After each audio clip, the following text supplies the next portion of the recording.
அவ்வளவு அரிதாது அல்ல. ஆனால் அதில் அதிகமும் பூமிக்கு அடியில் சென்று விட்டது. இன்றைய தொழில்நுட்பத்தால் அதை தோண்டி எடுக்க முடியவில்லை. புவியியல் தான் நமக்கு தந்தது இந்த தங்கம்.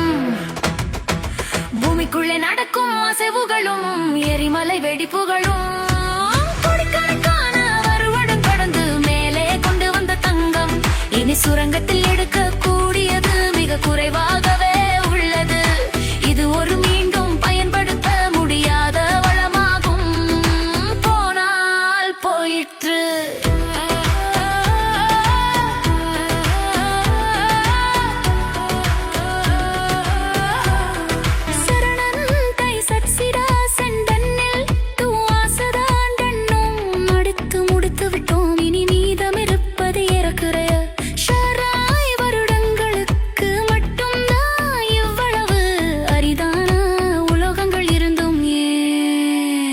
தங்கம் மட்டும் முக்கிய நாணயமாக ஆனது அதற்கு காரணம் அதன் கிடைக்கும் வரிமையும் மற்றும் வரையறுக்கப்பட்ட விநியோகமும் தான்.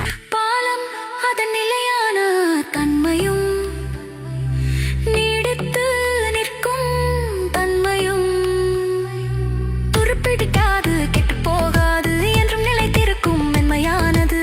எளிதில் வடிவமாற்றம் செய்யலாம். ஆபரணங்களும்